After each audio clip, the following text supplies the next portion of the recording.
Hello. So we are going to create a chair, and this is a bit more complex than we did previously with the mug exercise. But there's still a lot of the same attributes, the same tools. Okay, so one of the things we want to make sure we have our channel box here open and our right underneath it, our modeling toolkit. If you don't have your modeling toolkit open, you can find this button for it here at the top. It's a cube with a hammer on it. And this is going to give us all kinds of options that we'll need to use. I'm also looking right now.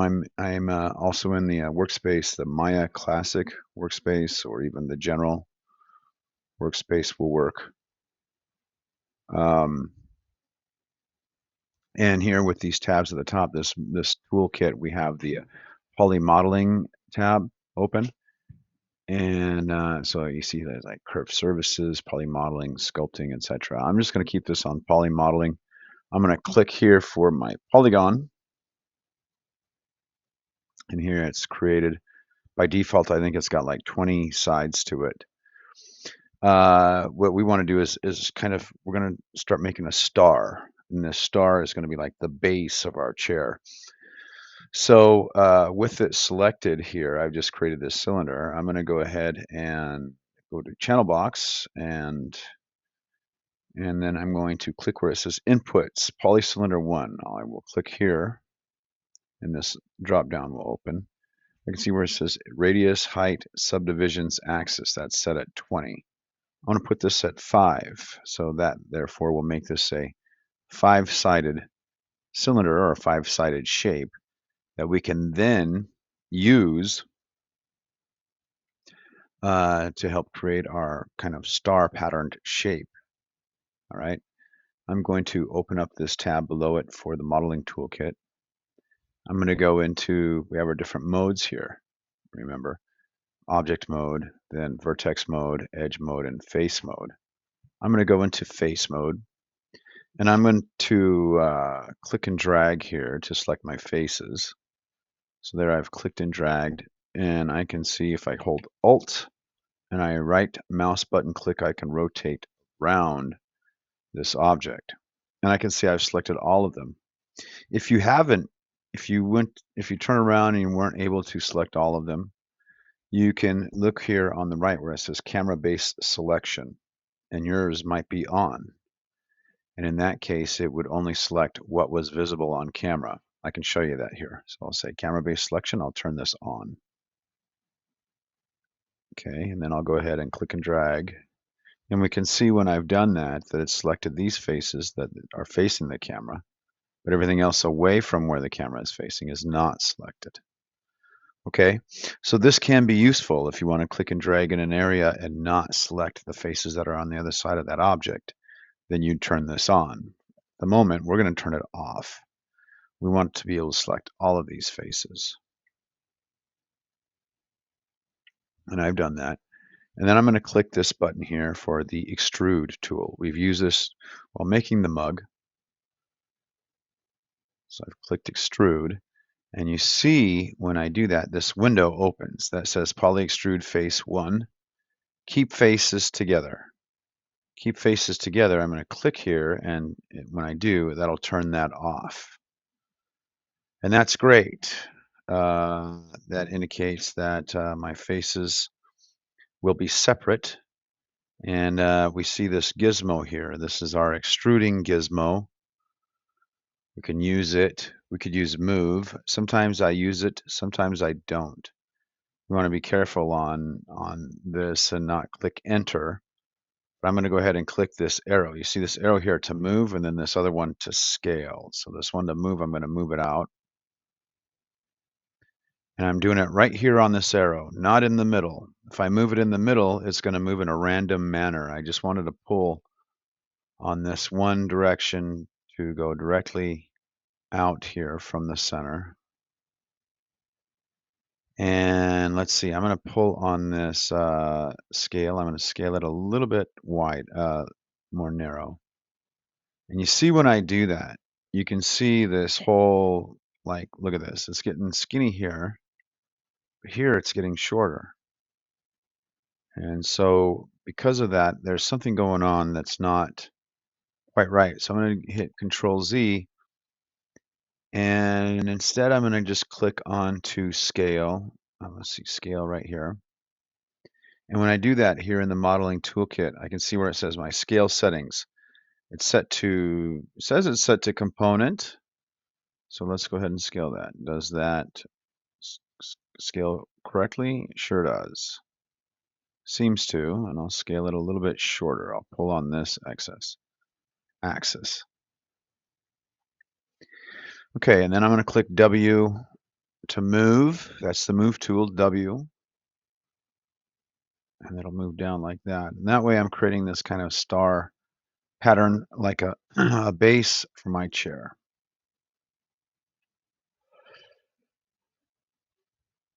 Okay, now that I've done that, I'll go ahead and go into object mode.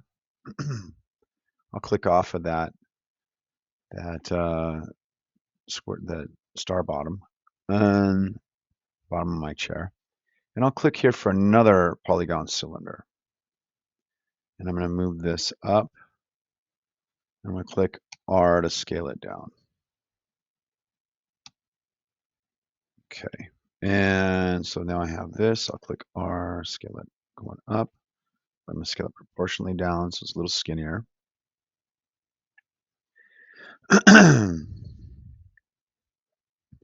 And now what I can do is I can extrude another part of this. I can go, or I can make it separate because you might want to do that. We'll make it a different one. So I'll go ahead and select this cylinder, and then I'm going to click Control D or Command D if I'm on a Mac. Control D, and that'll duplicate the cylinder I've made. So I'm scale down proportionally and scale up. So this is a separate object that can rise and fall if I want to put my chair up or down.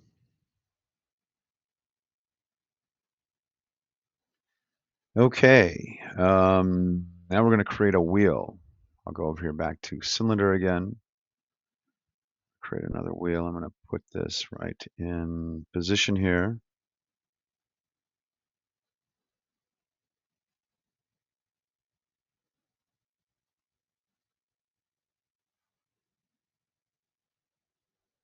Click R to scale it, and I'll make it smaller and thinner. And then I'll click channel box, and I will click rotate X 90. And I'll move it into place.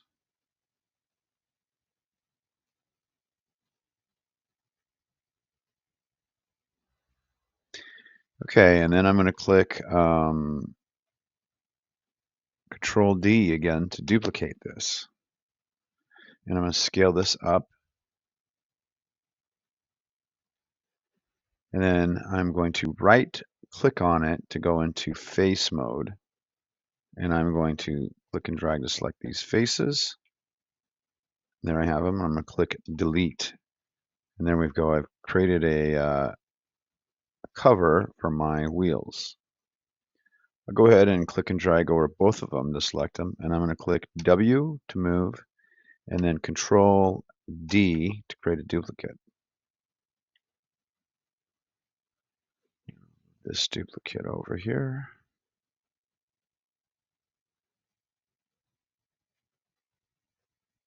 Okay.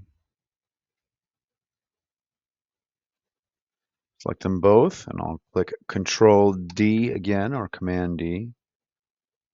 And now I've created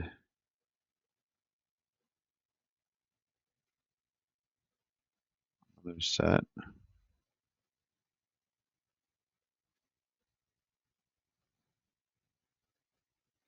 And Control D again.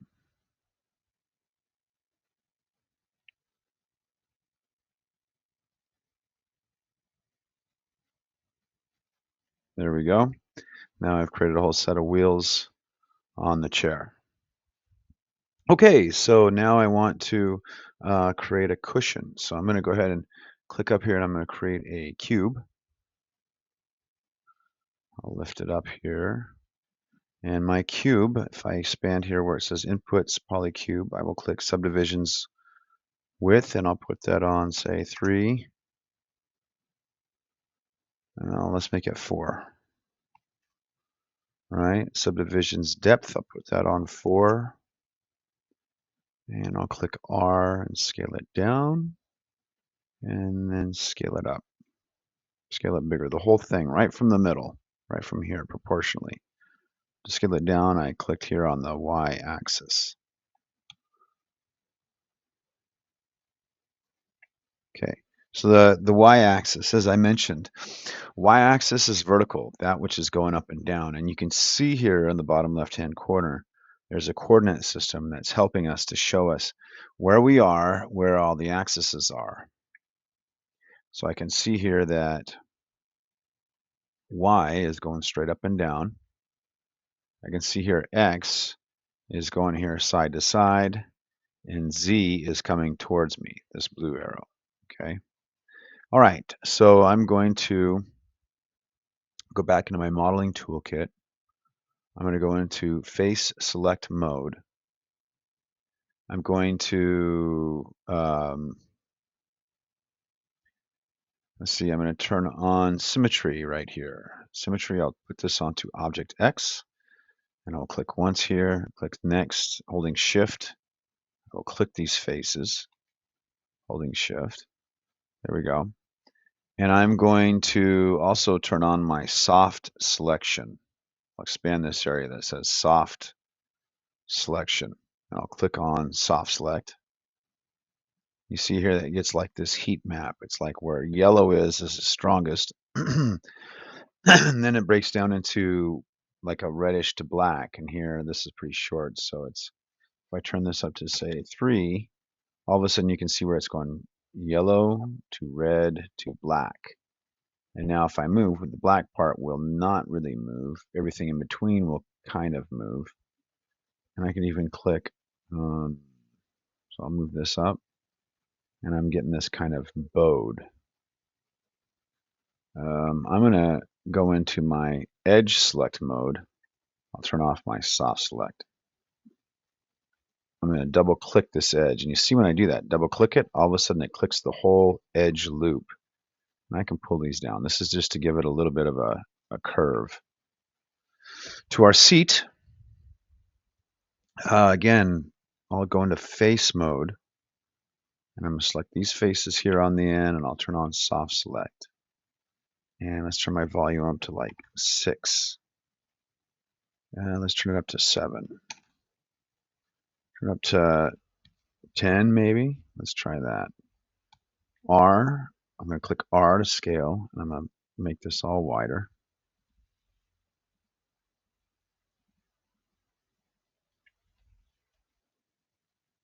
I'm going to turn this on where it says component here for my scale settings. I'll turn this on to object. There we go. And it should scale it out wider this way. There we go. Very good. I'm going to turn off soft select. I'm going to go into edge select mode. I'm going to select these edges by double clicking, and select these edges here by double clicking. There we go. Now I have all the edges going around the outside. And with these selected, I'm going to go ahead and click bevel. And then we see that those edges and those edges only will bevel. They've been given a little bit of smoothness. This window opens, and with it, it asks like how many segments do I want? If I hold over segments and I click and drag to the right, there the segments goes up to 3. Okay, that turns it up. I'm going to click here on the left to object select mode.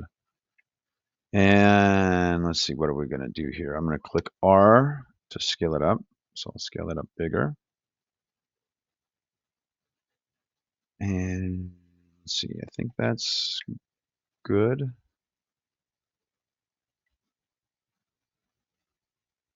Okay, so now I'll select this cushion that I've created, and I'm going to click Control D, and I'm going to click here for my channel box, and where it says, let's see, I'll lift up so I can see it.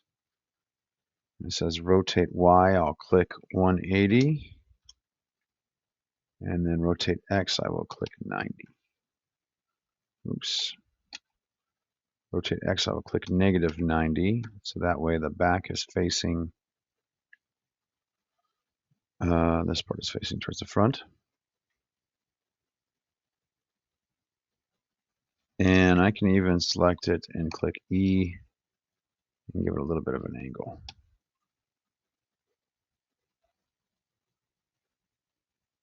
All right. And there I've created my chair. Let's go ahead and give this some names. This will be cushion back. Enter. Okay. First thing I want to, let's see. Also, what I want to do. You see here, I went into my channel box. I clicked here for the cushion, and I clicked here, and I typed in cushion back.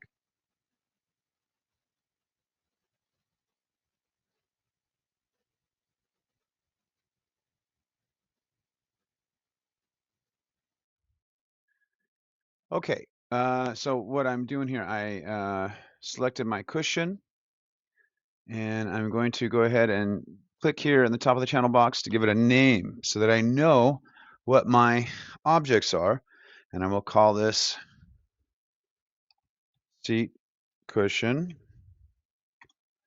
And then let's see, we have this star down here. I'll call this base. Let's see, we have this right here, P cylinder 2, I'll call base, I don't know, pole. I don't know if there's a name for it. And then this one will be adjustable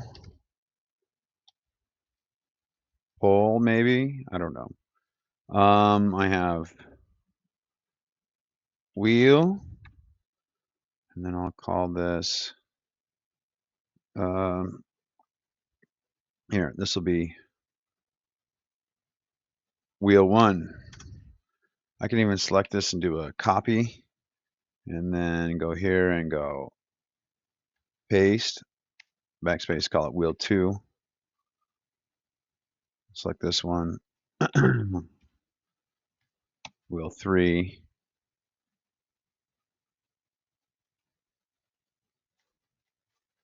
Wheel 4. Wheel 5. Should be all of them. Okay. And then let's select the top here, and we'll call this, what do we call this before? It's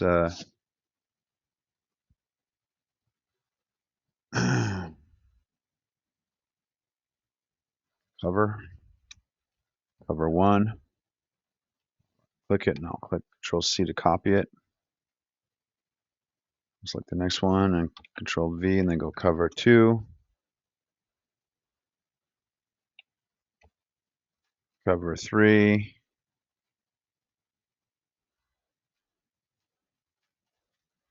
Cover 4.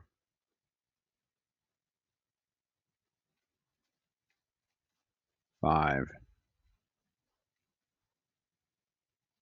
Okay, and then the most important thing, I want to go to File, Save Scene As.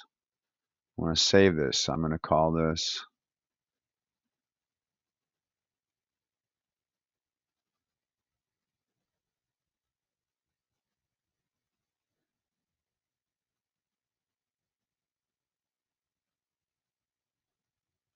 make a folder for it called chair, and the file name, I will call it chair.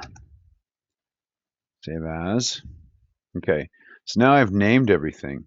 If I click this button on the far left, and sometimes this may be open, sometimes if you're changing your workspace, you might find it open. On the bottom left here, this button is our outliner, and it will show all of these items. We have base, base pole, adjustable pole, wheel 4, etc. All these are named.